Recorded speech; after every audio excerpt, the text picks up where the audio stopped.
तो ध्यान देना,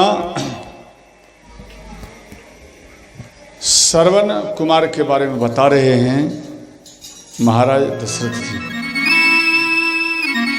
श्रवण के पिता का नाम था यज्ञदत्त, माता का नाम शर्मा। इनका काफी उम्र हो चुका था, परंतु इनको एक भी संतान नहीं होते थे। तो जिनको संतान नहीं होता है, जिनको संतान नहीं होता है, उनको पड़ोसी ज्यादा उनको गहराई से चुभाते हैं शब्दों द्वारा,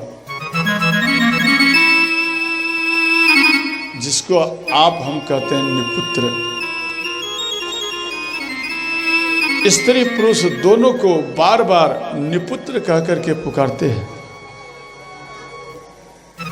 और माता शर्मा और यज्ञदत्त ये दोनों उदास हो जाए।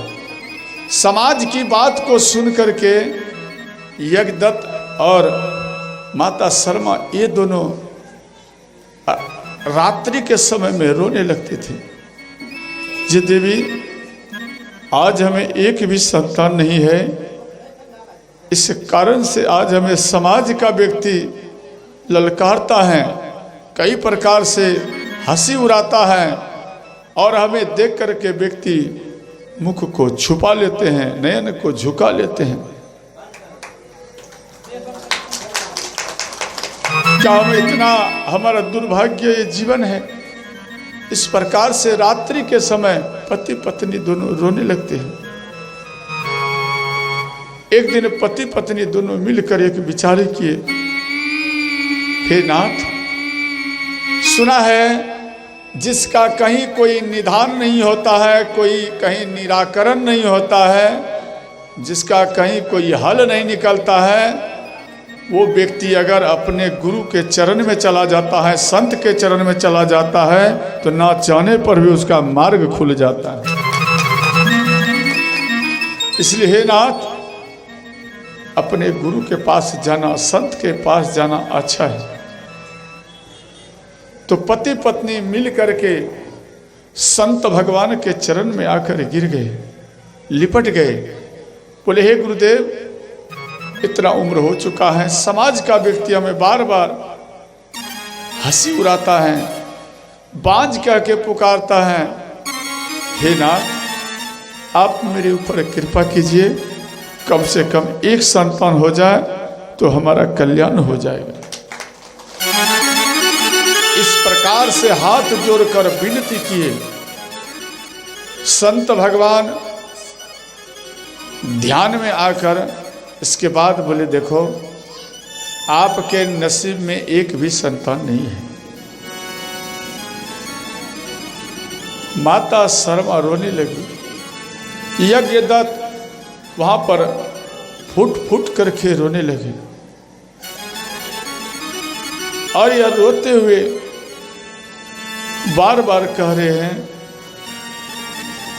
हे नाथ, सुना है जिसका किसी मंदिर में हल नहीं निकलता है, किसी दरबार में हल नहीं निकलता है, वृंदावन, अयोध्या, काशी, प्रयाग, इन सभी स्थानों पर जिनका हल नहीं निकलता है, संत महात्मा कहते हैं, ग्रंथ कहते हैं, उसका हल संत के चरण में निकल जाता है। इसलिए नाथ, आज हम आपके शरण में आया है, आप मेरे झोली को भर दो।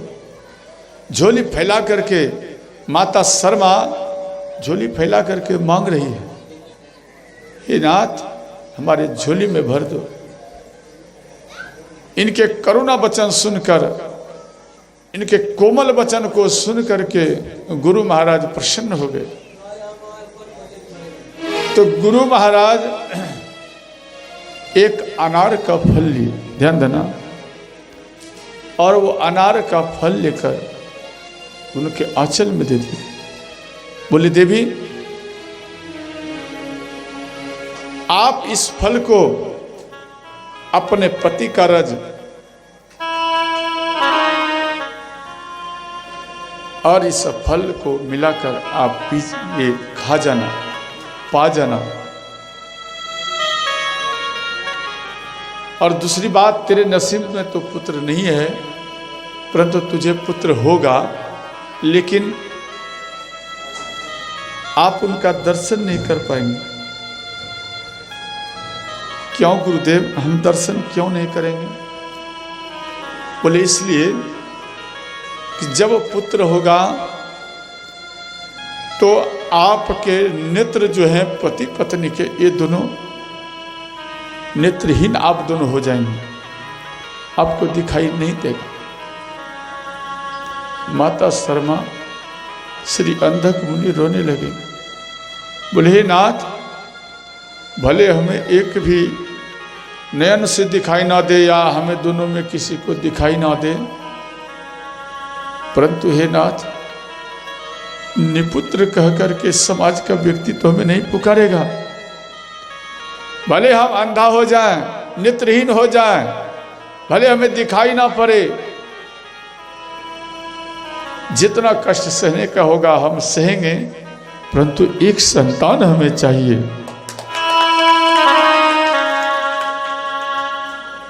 इसके बाद श्रोताओं उन फल को ले गए और घर में आकर के अपने पति का चरण रज और चरण रज लेकर के ओम पति परमेश्वराय नमः, ओम पति परमेश्वराय नमः, इस प्रकार से 11 बार ध्यान देना जाप करके माता शर्मा उन फल को पा गई। ठीक समय आया तो एक बालक को जन्म दी माता। जैसे ही जन्म दिए तो माता शर्मा और अंधक मुनि के नयनहीन हो गए, नेत्रहीन हो गए। माता शर्मा रोने लगी, हे नाथ, हे विधाता, हे मेरे आराध्य, इतना उम्र के बाद एक संतान भी हुआ, कम से कम एक बार दर्शन करने की तो मौका देते, एक बार कम से कम आप दर्शन करने की मौका दे देते। इस प्रकार से रो रही है। अंत में अपने बालकों का लालन पालन करने लगी। एक दासी को रखी थी, तो दासी श्री श्रवण कुमार का सेवा क्या करती थी। गुरुदेव के सुमरन से, ध्यान देना, गुरुदेव के चरण का सुमरन से, अपने पति का सुमरन से बालक प्रकट हुआ, इसलिए इसका नाम रखे श्रवण कुमार। एक दिन अनायास श्री दासी इधर उधर चली गई, तो श्रवण कुमार वो माता के गोद से लुढ़कते हुए कुछ दूर चला गया। और एक मिट्टी का कुआं होता है, मिट्टी का कुआं समझते, जमीन के अंदर गाड़ दिया जाता है, गड्ढा किया जाता है कुआं की तरह। ठीक उसी कुआं में श्री श्रवण कुमार के शरीर झूलने लगे। बच्चे का अगर बच्चे उंगली को पकड़ ले तो छोड़ता नहीं, भले आप उसे झुलाओ फिर भी उसका ये हाथ बड़ा टाइट होता है। तो उसी प्रकार से कुछ घास उस पकड़ लिए थे और श्री श्रवण कुमार झूल रहे हैं और रो रहे हैं। माता शर्मा अपने बालकों का रोदन सुन करके बार बार चिल्ला रहे हैं, श्रवण कुमार तू बेटा कहाँ है, तू किधर है बेटा।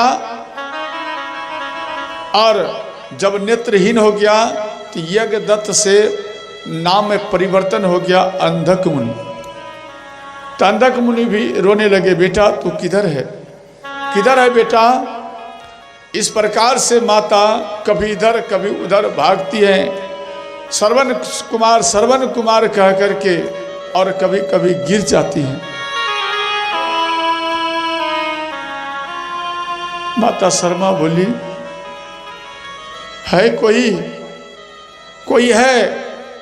मेरा बालक श्रवण कुमार रो रहा है, ना जाने क्यों रो रहा है। मेरा श्रवण कुमार रो रहा है, कोई तो मेरे बालक को बचा लो, कोई तो मेरे श्रवण कुमार को बचा लो। ना जाने मेरा पुत्र कहाँ गिर गया है, कहाँ रो रहा है। इस प्रकार से बार बार रोता है। इतने महाराज दशरथ जी उसी मार्ग से जा रहे थे।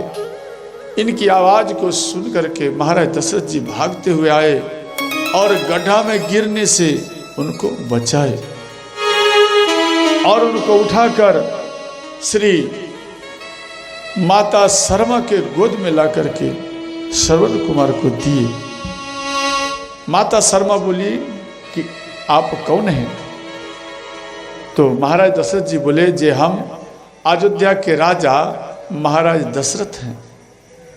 इनके बात को सुन करके माता शर्मा प्रसन्न हो गई। बोले, हे नाथ, हे महाराज, आज मेरे गोद को, ध्यान देना, महाराज दशरथ जी बोले, जे श्रवण कुमार आपका पुत्र कुआं में लटक रहा था। ये बात सुनकर और अपने बालकों को सीने से लगा लिया और माता शर्मा बोली और अंधक मुनि ये भी बोले, जे हे राजन, जिस प्रकार से आज मेरा गोद उजरने से आप बचा लिया, मेरे गोद में फिर उन्हें बालक को दे दिया और हम आपको आशीर्वाद देते हैं। ध्यान देना, माता शर्मा कह रही हैं महाराज दशरथ जी को कि हम भी आपको आशीर्वाद देते हैं, जब मेरे उजरे हुए गोद को आप भर दिए, और हम आपको आशीर्वाद देते हैं जे आपके आंगन में भी लल्ला खेलेगा, मेरा आशीर्वाद है।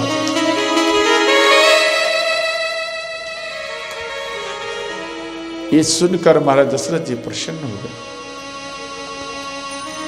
महाराज दशरथ जी चले गए।